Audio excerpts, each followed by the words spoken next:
Welcome to Chandra classes. Chandra classes में आपका स्वागत है। मैं अभय चंद कुमार आप लोगों के सामने फिर से एक बार त्रिकोणमिति का महत्वपूर्ण सूत्र लेकर आया हूं और हम लोग त्रिकोणमिति से जितना सारा सूत्र बनेगा उसे हम लोग एक एक करके देखेंगे। त्रिकोणमिति में सबसे पहले हम लोग कौन सा ट्रायंगल का यूज करते हैं, तो अपना समकोण ट्रायंगल का। समकोण ट्रायंगल किसे कहते हैं? जिसका एक कोण क्या हो, 90 डिग्री हो, उसे हम लोग क्या कहते हैं? समकोण त्रिभुज कहते हैं।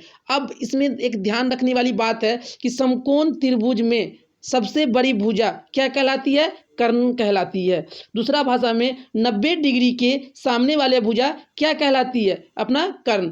और ये जो कर्ण जिस पे टिका हुआ रहता है उसको हम लोग क्या कहते हैं? आधार। और बचा एक क्या चीज? लंब। क्या बचा?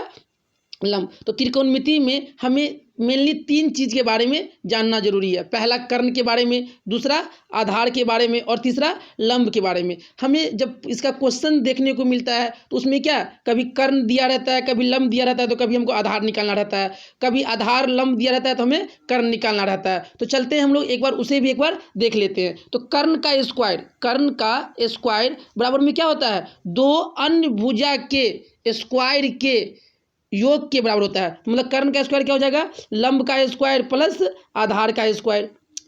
दूसरा, जब हमें निकालना रहेगा लंब का स्क्वायर, तो लंब का स्क्वायर क्या हो जाएगा? कर्ण का स्क्वायर माइनस, यहाँ पे लंब है तो यहाँ पे क्या हो जाएगा? आधार का स्क्वायर। तीसरा, जब हमें आधार निकालना रहे तो आधार का स्क्वायर बराबर में क्या होगा? कर्ण के स्क्वायर माइनस लंब का स्क्वायर। ये लोग मतलब ये सब हमें आना बहुत ही जरूरी है। अगर ये सब नहीं आएगा तो हमें क्या है, क्वेश्चन हमसे सॉल्व नहीं होगा।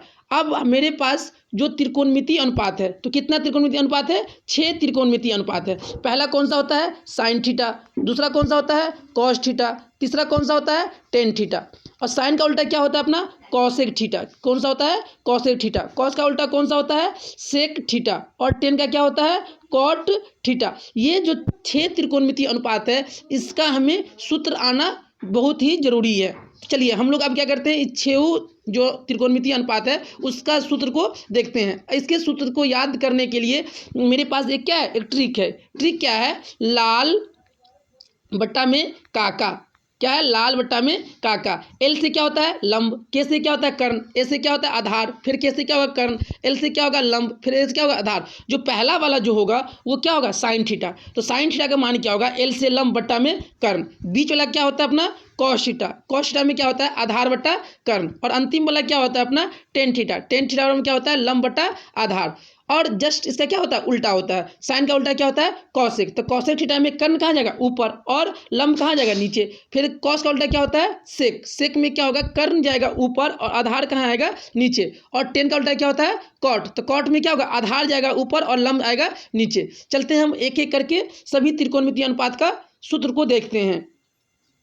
सूत्र नंबर 1 क्या कह रहा है? Sine theta. तो साइन थीटा में क्या हो जाएगा? लंब बट्टा कर्ण। लाल काका से LAL लाल बट्टा में काका। तो पहला वाला क्या आ गया? लंब बट्टा कर्ण। तो किसका आ गया? साइन थीटा का। फिर क्या होता है? Cos theta. तो कॉस थीटा क्या होता है? बीच वाला, तो आधार बट्टा कर्ण। फिर क्या थर्ड में क्या कह रहा है? Tan theta. टेन थीटा में क्या होता है? लंब बट्टा आधार। और साइन का उल्टा क्या होता है? कॉसेक। तो कॉसेक में क्या होगा? कर्ण जाएगा ऊपर और लंब आएगा नीचे, तो कर्ण बट्टा लंब। सेक में क्या होगा? कॉस का उल्टा होता है सेक। तो सेक में क्या होगा? कर्ण जाएगा ऊपर, आधार आएगा नीचे। और टेन का उल्टा क्या होता है? कॉट। तो कॉट में आधार जाएगा ऊपर और लंब आएगा नीचे। हम लोग क्या किए? 6 त्रिकोणमिति अनुपात को देख लिए। चलते हैं और नेक्स्ट सूत्र पे। नेक्स्ट सूत्र में क्या कह रहा है कि टेन थीटा। टेन थीटा बराबर में क्या होता है? अपना साइन थीटा बट्टा में कॉस थीटा। साइन थीटा बट्टा में कॉस थीटा, इसे हम लोग क्या कहते हैं? Tan theta. अगर हम कॉस को ऊपर ले जाएं और साइन को नीचे ले आए, मतलब कि कॉस को ऊपर ले गए तो कॉस थीटा, और बट्टा में साइन को नीचे ले आए तो क्या हो गया? Sine theta. तो ये किसके बराबर होता है? अपना कॉट थीटा के बराबर होता है। तो कॉट थीटा बराबर में क्या हो गया? अपना कॉस थीटा बट्टा में साइन थीटा। चलते हैं अब नेक्स्ट सूत्र पे। नेक्स्ट सूत्र में क्या कह रहा है कि अगर हमें दिया रहे कि साइन थीटा बराबर में क्या होता है, तो साइन थीटा क्या होता है? साइन किसका उल्टा था? कॉसेक का। तो 1/कॉसेक थीटा। अगर इसी तरह हमसे पूछ लिया जाए कि कॉस का क्या होगा, तो कॉस थीटा बराबर में क्या हो जाएगा? 1/सेक थीटा। उसी तरह हमसे पूछ लिया जाए कि टेन थीटा बराबर में क्या होगा, तो 1/कॉट थीटा। अगर हमसे ये दिया हुआ है कि sine theta into cosec theta किसके बराबर होता है? अपना 1 के बराबर। Cos theta into sec theta किसके बराबर होगा अपना, ये भी 1 के बराबर होगा। Tan theta into cot theta किसके बराबर होगा, 1 के बराबर होगा। चलते हैं हम लोग नेक्स्ट सूत्र पे। नेक्स्ट सूत्र में क्या करा है 12 में कि अगर कहीं पे दिया हुआ है sine square theta plus cos square theta, ये किसके बराबर हो जाएगा अपना, 1 के बराबर होगा। अगर कहीं पे अगर sine square theta plus cos square theta अगर दिया हुआ है तो वो इसका मान किसके बराबर हो जाएगा अपना, 1 के बराबर हो जाएगा। दूसरा, इसी को हम क्या कर सकते हैं, साइन स्क्वायर थीटा को यहीं पर रहने देते हैं, तो अगर कॉस को उधर ले जाएगा तो ये क्या हो जाएगा 1 माइनस कॉस स्क्वायर थीटा। अगर दूसरा मतलब इसका तीसरा रूप, अगर कॉस स्क्वायर थीटा को यहीं रहने देते हैं तो ये क्या हो जाएगा 1 माइनस साइन स्क्वायर थीटा। अगर एक सूत्र याद है sine square theta plus cos square theta बराबर 1, तो ये दोनों सूत्र हम लोग क्या कर सकते हैं, खुद से इसे ड्राइव कर सकते हैं। चलते हैं नेक्स्ट सूत्र पे। क्या करा है 13 में कि sec square theta minus tan square theta किसके बराबर होगा, अपना 1 के बराबर होगा। और इसी के दूसरा रूप में हम लोग क्या लिख सकते हैं, सेक स्क्वायर थीटा बराबर में क्या हो जाएगा 1 प्लस के टेन स्क्वायर थीटा। अगर कहीं पे 1 प्लस टेन स्क्वायर थीटा लिखा हुआ है तो उसका मान हम लोग कितना लिख लेंगे, सेक स्क्वायर थीटा उसका मान हो जाएगा। चलते हैं नेक्स्ट सूत्र पे कि अगर कहीं पे लिखा हुआ है cosec square theta minus cot square theta किसके बराबर होगा, ये 1 के। अगर मान लीजिए कहीं पे ये लिखा हुआ है कॉस स्क्वायर थीटा बराबर में क्या हो जाएगा 1 प्लस कॉट स्क्वायर थीटा। अगर कहीं पे 1 प्लस कॉट स्क्वायर थीटा लिखा हुआ है तो उसको हम लोग क्या लिख सकते हैं, कॉसेक स्क्वायर थीटा लिख सकते हैं। तो यही मतलब 13 में लिखा हुआ है कि sec square theta minus tan square theta किसके बराबर होता है, अपना 1 के बराबर होता है। जस्ट उसका उल्टा, सेक स्क्वायर थीटा बराबर में क्या हो जाएगा 1 प्लस टेन स्क्वायर थीटा। अगर कहीं पे 1 प्लस टेन स्क्वायर थीटा लिखा हुआ है तो उसका मान कितना हो जाएगा, सेक स्क्वायर थीटा। 14 में क्या लिखा हुआ है कि cosec square theta minus cot square theta किसके बराबर होता है, अपना 1 के बराबर होता है। तो कॉसेक स्क्वायर थीटा बराबर में क्या हो जाएगा 1 प्लस कॉट स्क्वायर थीटा। चलते हैं हम लोग अब नेक्स्ट पे।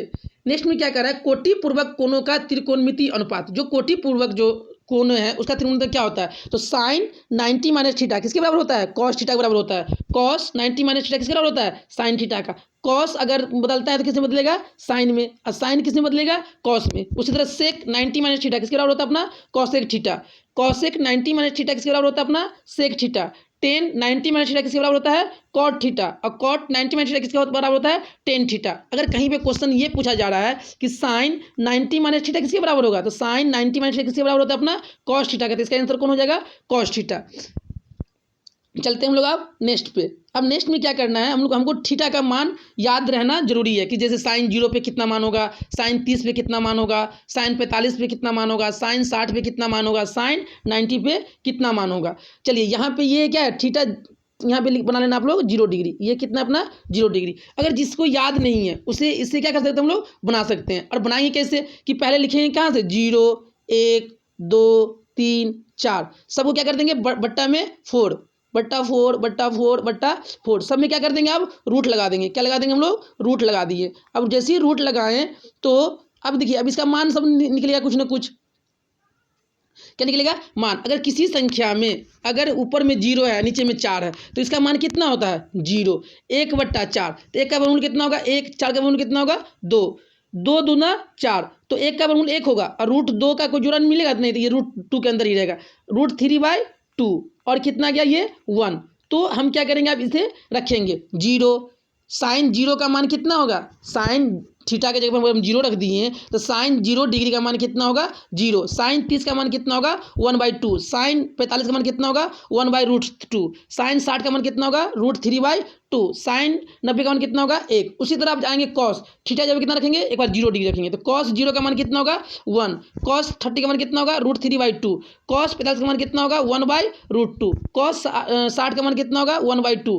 कॉस 90 का मान कितना होगा, 0। एक यहाँ पे क्वेश्चन बन रहा है कि साइन थीटा और कॉस थीटा का मान किस मतलब डिग्री पे बराबर होता है। देखिए तो 45 डिग्री पे, अगर साइन 45 डिग्री और कॉस 45 डिग्री पे मान कितना है, 1/√2 1/√2। तो क्वेश्चन पूछे कि साइन और कॉस का मान किस थीटा पे बराबर होता है, तो किस थीटा पे बराबर होता है, अपना 45 डिग्री के थीटा पे बराबर होता है। उसी तरह अब 10, तो जस्ट सिखाएं कि अगर साइन कॉस याद है तो 10 निकाल सकते हैं। 10 थीटा में क्या होता है, अपना साइन थीटा बट्टा में कॉस थीटा, साइन थीटा बट्टा में कॉस थीटा। अब साइन थीटा कितना है, 0 और बट्टा में 1, तो 0 बट्टा 1 कितना होगा, 0। फिर 1 बट्टा के 2, फिर बट्टा √3/2, तो जब इसको सॉल्व करेंगे तो कितना आएगा अपना 1/√2, फिर 1/√2 बट्टा में 1/√2, तो कितना आएगा ये 1, √3/2 और 1/2 ये कितना आएगा √3 और 1, और नीचे में क्या है अपना 0। अगर जैसे ही अगर नीचे में 0 है तो इसको हम लोग क्या कर सकते हैं अपरिभाषित, और अपरिभाषित लिखने का तरीका क्या है, ऐसे करके लिखते हैं। इसका मतलब क्या होता है अपरिभाषित मतलब अनंत। अगर साइन कॉस टेन याद है तो साइन का उल्टा क्या होता है कॉसेक। अगर कॉसेक पूछेगा कि बताइए कि कॉसेक 0 का मान कितना होता है, तो 0/0, और 0/0 का हम लोग क्या कर सकते हैं अनडिफाइंड मतलब अपरिभाषित, तो कितना होगा ये अपरिभाषित। फिर साइन 30 में कितना मान होता है 1/2, तो साइन का उल्टा क्या होता है कॉसेक, तो 2 कहाँ जाएगा ऊपर, तो कितना मान आएगा 2। कॉस 45 का मान कितना होता है √2, कॉस 60 का मान कितना होता है 2/√2, और कॉसेक 90 का मान कितना होता है 1। फिर उससे सेक 0 का मान कितना होगा 1, सेक 30 का मान कितना होगा 2/√2, सेक 45 का मान कितना होगा √2, सेक 60 का मान कितना होगा 2, और सेक 90 का मान कितना होगा अनडिफाइंड मतलब अनंत। उसी तरह कॉट का जो होगा 0 में कितना होगा अनंत, कॉट 30 में कितना होगा √3, कॉट 60 में कितना होगा 1, कॉट 45 में कितना होगा 1, और कॉट 60 में कितना होगा 1/√2, और कॉट 90 में कितना होगा 0। हम लोग क्या किए इसमें जितना भी महत्वपूर्ण जो इससे मतलब ये बनना था सूत्र बनना था वो सूत्र के हम लोग क्या किए हैं देखे हैं। अगर आप लोग ये सूत्र को क्या करें एक कॉपी पे एक लिखें और उसे क्या करें बार बार उसे देखें, क्योंकि जो भी सारा क्वेश्चन बनेगा त्रिकोणमिति का वो त्रिकोणमिति का सारा क्वेश्चन इसी सूत्र से बनेगा, इस सूत्र से बाहर नहीं बनने वाला है। इसीलिए आप लोग इस सूत्र को अच्छे से कॉपी पेन उठाकर उस पर क्या करें नोट डाउन करें और उसे लिखें और उसे याद करें। अगर आप लोग इस चैनल पे नए हैं तो इसे क्या करें सब्सक्राइब करें और बेल आइकन को ज़रूर दबाएं, और मेरे द्वारा पढ़ाया हुआ अगर आप लोगों को पसंद आ रहा है तो आप अपने 10 फ्रेंड में इसे क्या करें मतलब इसे शेयर करें। थैंक यू फॉर वॉचिंग, आपका दिन शुभ हो।